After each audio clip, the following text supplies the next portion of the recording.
In in the last, well, I guess it's been an entire week now.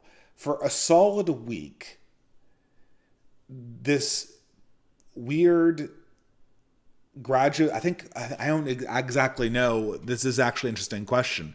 What is Will I'm actually going to look this up, who the qualifications on. Like, he certainly talks a good game, right?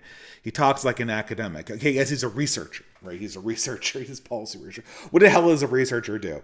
Anyway, he's some kind of media personality. He has a grad degree. He has multiple master's degrees, guys. He has his colleges, in his bio. He has his LinkedIn page. He's a policy researcher. He's a political scientist. Back off, man. He's a political scientist.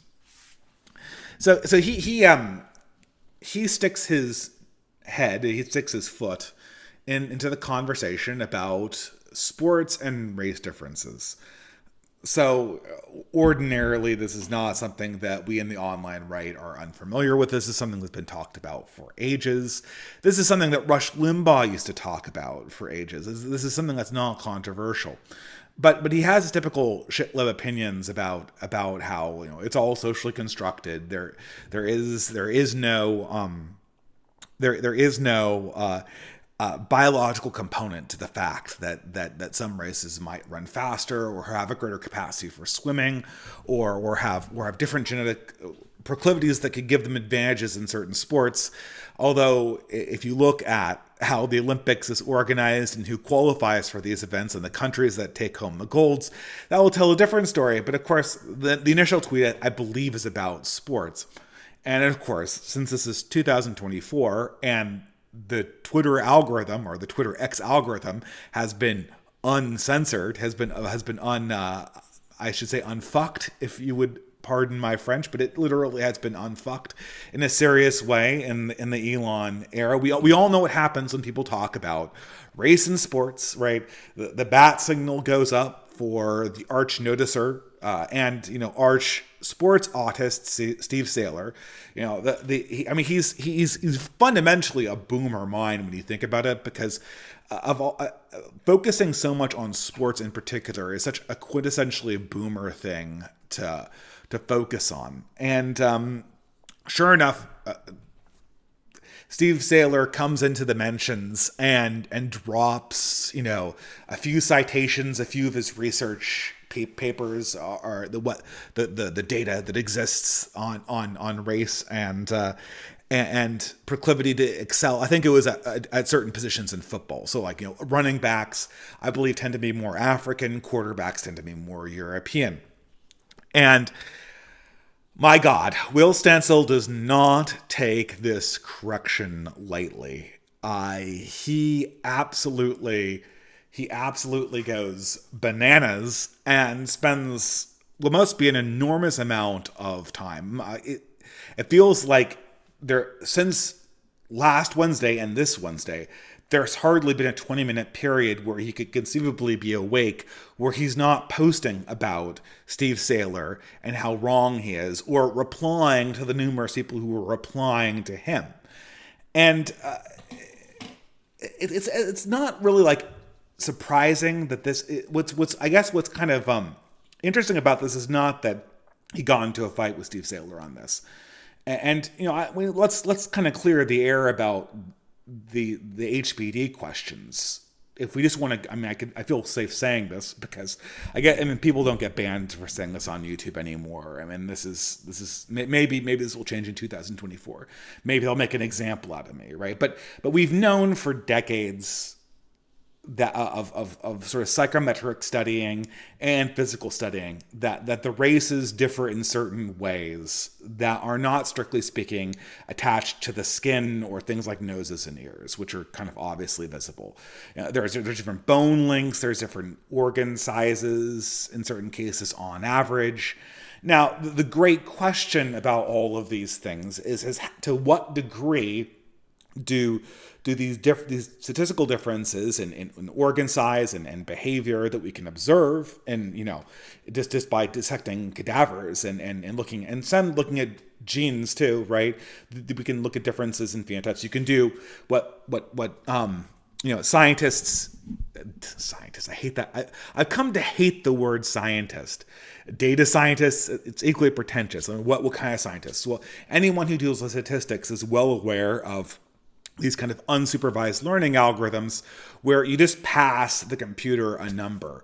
It's like an integer number of 2, 3, 4. You take a bunch of metrics that you all universally agree are relevant. I don't know. For instance, you could go like, height, or you could just take like genes, like the proclivities of X, Y, and Z genes, like objective. We know these are genes from the Human Genome Project. How likely are these races to have them? And you do this over a variety of metrics. And if you pass the computer like 3 or 4, it separates out the samples, which are people, into piles that are maximally separated between the piles and minimally separated inside of the piles. So it's like, how can I draw the lines so there is as much variance without and as little variance within? How does it clump them? How does it cluster them? This is called k-means clustering, a part of unsupervised learning. And the problem is that, not the problem, but this is something that happens a lot, is that for a damn lot of these relevant measures, if you take qualities that we all agree are kind of relevant from a genetic studies perspective, and you put the K into the computer, it will separate the racial groups out in kind of consistent ways, in ways that highly correlate with how we conceptualize modern races. So like if you pass in K is equal to 4, right? You'll get Caucasians, Asians, and Africans, and then Australian Aborigines, right? That's what, and I'm not saying that will be the result of every metrics, because you can change the metrics you're measuring, but like what I'm saying is that the computers, in an unsupervised way, reflect some of what our biases would indicate just from a visual inspection, as you might expect. And so, we have all this data. We have psychometric testing. We have biological testing. We have, genetics at this stage. And they all point to the possibility that these differences that we're seeing internally and externally might have some consequences in the real world, right? To what extent do these differences, on average, are all statistical differences? They're not differences having to do with individuals. These are group average differences. To what level do these group average differences pertain to the differences that we see in between the behaviors of races in something like IQ tests or sports or performance in jobs or any number of behaviors? And this field is called HBD.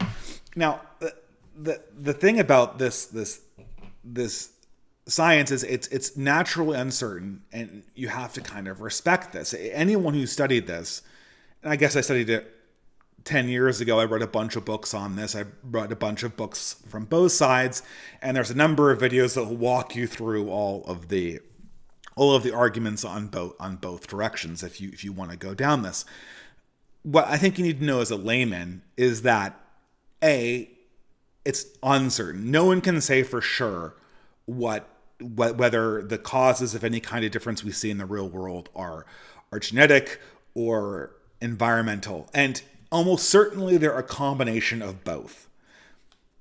That's the first caveat. The second caveat, though, is that, at least from the evidence we've been seeing recently, there is an incredibly large amount of evidence pointing to the fact that a lot of these differences are not entirely environmental.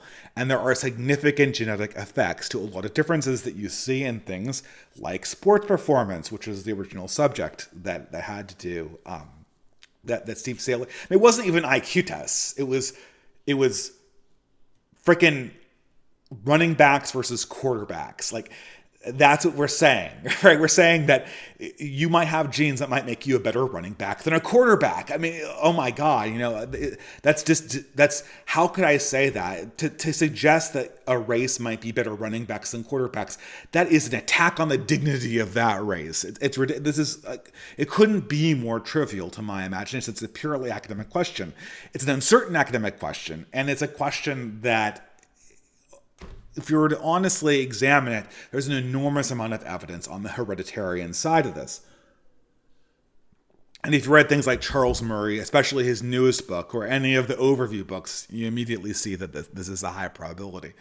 Of course. But what does Will Stancil do? I mean, first of all, First of all, it's like he's reading from a script, and everyone is just kind of sitting back and watching him emote at Steve Saylor for days and days and days and days. And all his tweets have the same variety. Like, oh, I'm so smart. I am so qualified. Look at these idiotic racists who are suggesting that, insert straw man. In this case, oh, guess what? Steve Saylor thinks that there's a gene for throwing the ball far. Steve Saylor thinks that there's a gene for being able to catch the ball really, really, really well. Oh my God, balls were in, like, football hasn't been around for 200 years. I guess black people must evolve that gene in 200 years. It's all these straw men, right?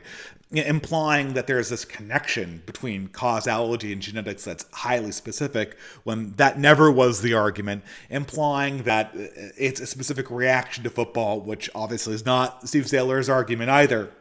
And the guy, and every time he says something, Steve Saylor just links to an argument, links to an argument, links to an argument. And all you get is the script again. Scoffing, name calling, these catty little, and the what's so funny about this, and it's a very hard thing to explain online, right? Because if I were to kind of explain to you what made this interaction so funny from a Twitter, it's always bad form, I think, to explain Twitter fights on a podcast, because presumably people who are listening have more of a life than I do as a wagey who's checking Twitter in his lunch break and seeing what's going on in the distant sphere. But I mean, this shapes discourse. We've established that, right? So presumably, I mean, but it's always bad form to explain what's going on in other social media in a different medium. But what made this funny for most of us is the way that it was the language that Will Stancil used.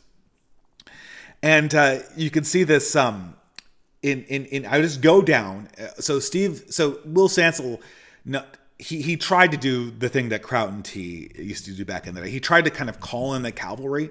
He tried to phone friends and try to get them to appear on this thread and own Steve Saylor. But the problem is that despite all Will Stancil's credentials, and of course this is another formula for progressive men, they always call out the educational qualifications of their opponents. So you never have the right degree, right? You never have, like, are you a population geneticist? Oh, no, you're not. Oh, well, you have a master's degree? Oh, do you have a PhD? Have you published in the field? In the meantime, this guy has like a Black Studies degree. I don't know actually what Will Stancil's qualifications are. I mean, he calls himself a researcher, but who knows what that means? I research public policy and fair housing. It's never a contest of a degree. It's just you need to have an insane level of qualification to hold the position that you hold. I do not need to have any qualification to hold the position that I hold. And afterwards, it's just this level of reaction that doesn't only come from Will Stancil, but also from all of the guys that he's called in. He's kind of called in a community. There's a few data autists that try to, like, put up the other end of the argument by dumping tons and tons of studies. Oh, read this study. Like, they'll list like 10 different studies. And I know what these studies are going to say. They're going to be the other side of the HBD debate, which is a debate. Like, there's two sides to it, obviously, right? But the thing is like, it being an academic debate with two active sides does not warrant what Will Stancil is saying. If there's a controversy over whether string theory or M-brain theory is the correct theory, how many dimensions you have in your manifold to make physics work, the physicists on either side don't start calling each other gross weirdos who are unqualified. You start going through the arguments and comparing the evidence and having a dialectic. But the whole thing is to avoid a dialectic in this case, to avoid an argument. And that's what's so apparently obvious. So there's a few data autists that just try to dump a rabbit hole on people and then revert to the question qualification strategy, which is very popular. But for the most part, the people who appear in Will's replies, including Will himself, persist on this, what feels kind of like the shit lib, millennial progressive script for dealing with controversy when you're challenged. And it always starts the same way. I went down the replies to Steve's Sailor, and every single one for like 5 or 6 down had the same introduction. My dude, my man, my bro, what are you saying? It's always my dude, my man, my bro, oh come on. So it's the college stoner response. Like, I'm such an idiot. I'm looking at this ridiculous argument and responding, my brother in Christ, my dude, man. Why? And then they'll go on to something. They'll go on to some kind of passive aggressive response. Oh my God, you're not even qualified. I'd think twice about doing this, my dude. I mean, that's just kind of like weird. And this whole obsession with race is so creepy. I mean, why do you even care, brah? Why do you even care? I mean, this guy is just so. It's sort of a. I'm speaking. I mean, I have a tweet here by Dudley Newright, who just started a podcast. He's an aggregator who worked on Substack, and he said I'm phrasing it like I remember it as it being a product of kind of the stoner college speak. But he's correct to mention this is also kind of how teenage girls talk about ideas. There's their famous tweet that when women, not all women, I'm certainly not talking about Aiden Paladin, and my wife on certain subjects does not respond this way, but a lot of times women do this. When they encounter an opinion, they don't immediately ask, is this opinion true? They ask, am I allowed to believe this opinion is true? Or would the group approve that I think that this opinion is true? And so every single thing in the entire responses, both by Will, I mean, he's been doing this for 7 days. He's been firing off like 30 tweets a day. And it's all like, my dude, my bro, they're so gross. They're deeply dishonest. They're vile. They're obsessed. Oh, is there a football gene? Did Africans evolve a football gene? Did Caucasian Europeans adopt a quarterback gene? You know, all of these straw men. My dude, that's ridiculous. That's not a good look. It's all of this appeal to this idea that it's unsightly. You shouldn't, someone will see you, man. Someone will see you having this wrong opinion again and again and again for 7 days. He's at, I mean, most people give up. And just, I mean, because they just want to have this interaction to show that they're on the right side of things, and like they kind of screw off and decide to just think better with their time. But it's not just Will. It's an entire army of these shit libs who are swarming around it, and they're all giving variations of this same performance, variations of this kind of effeminate stoner cool dude, or this catty teenage girl who's reacting to a dumb jock opinion and responding to it in the only way they can, which is not to refute the dumb jock opinion, but to call it out for the unsightly opinion that it is.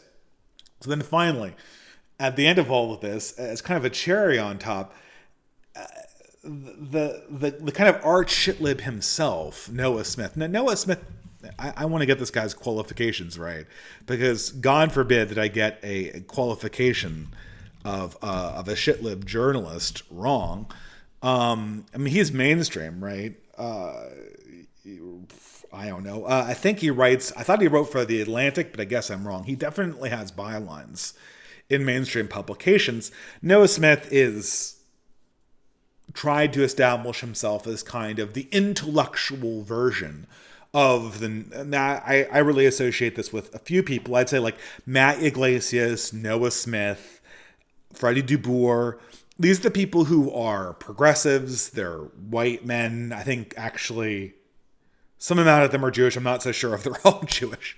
I think some of them, I think Freddie DuBois actually might be a Gentile, but you know, it doesn't really matter because there are plenty of Gentiles who do this. And it's an archetype that has infected large swaths of my own generation in huge quantities.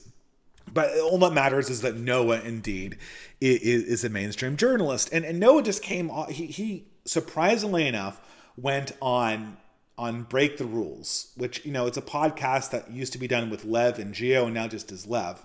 And, you know, I'm definitely more Geo's friend than I am Lev's, but it's kind of like the debate show. It's sort of like Break the Rules is kind of IBS preserved in aspect. So, and if you ever want to have IBS again, you can take the aspect version of IBS out of the freezer and then cut a slice off for yourself, and that's Break the Rules, right?